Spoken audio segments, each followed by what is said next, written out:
Hello, my name is Sarah Caro and I am a Teach For Uganda Cohort 1 alumnus. I did my fellowship at St. Jude Mwangi in 2018 and it was the farthest school at the moment. Joining this fellowship, I saw an advert for Teach For Uganda Fellowship and I knew this was my opportunity. Growing up as a youth, I always had passion to work with vulnerable children.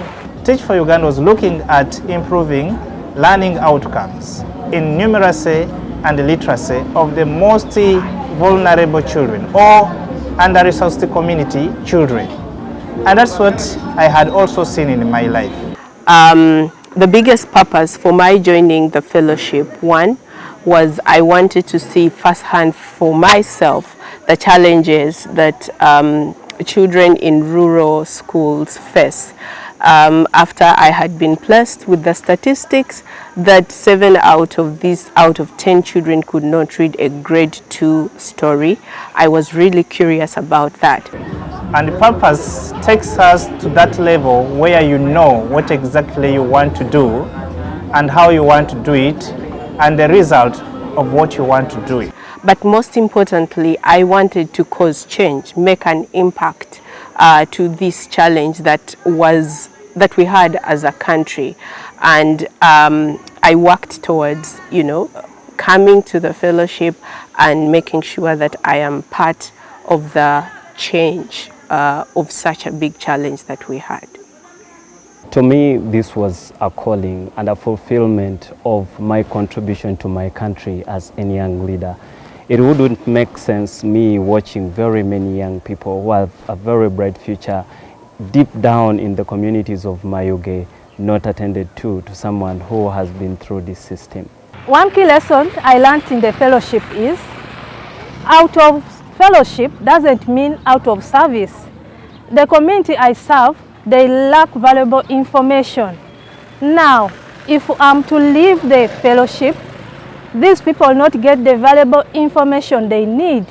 So I remained as a role model to work with these communities.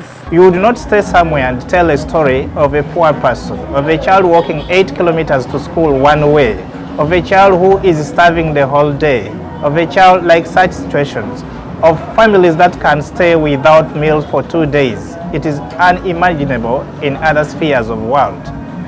But the fellowship that I went through gave me the opportunity to see these things physically, experience them, and go through them to get a concrete picture of what it is out there and what a leader of the caliber that Teach For Uganda is nurturing ought to be doing to fix some of those challenges. Leadership is very important. The decisions you make as a leader affect the people you work with. You make bad decisions or bad moves, then the rest of the team will be affected. The very many young people out there in these less privileged communities who had big dreams, but all they needed was someone who had walked this journey to show them the way, to guide them and show them that it is possible. There is need for us to get started with the real work. If we are going to realize quality education, we have to do what is right and forget about, the easy work. It is hard work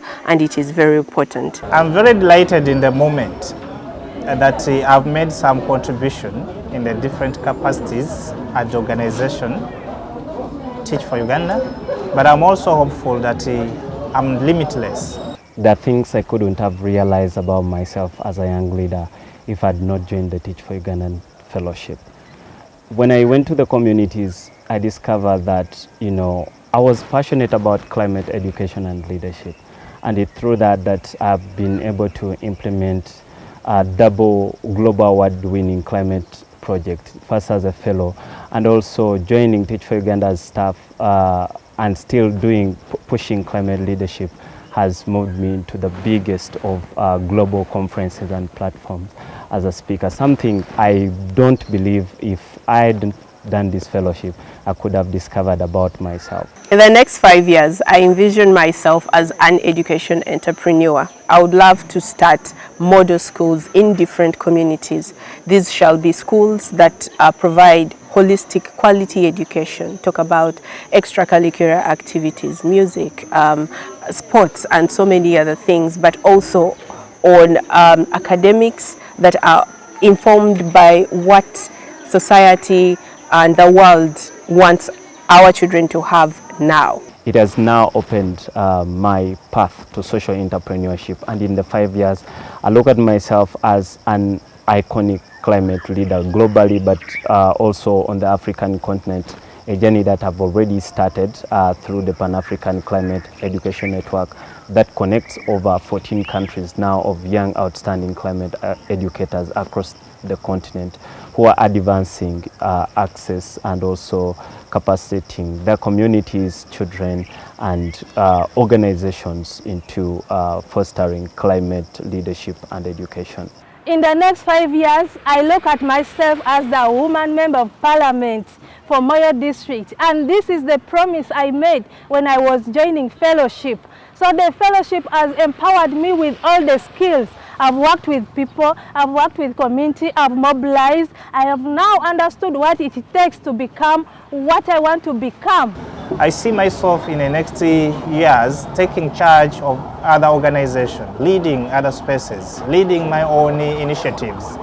But most importantly, I want to give leadership to institutions, especially those that are aligned to education and those that are working with children, to ensure that we use the leadership experience we have honed through the years in the fellowship and as a staff to give each child their moment.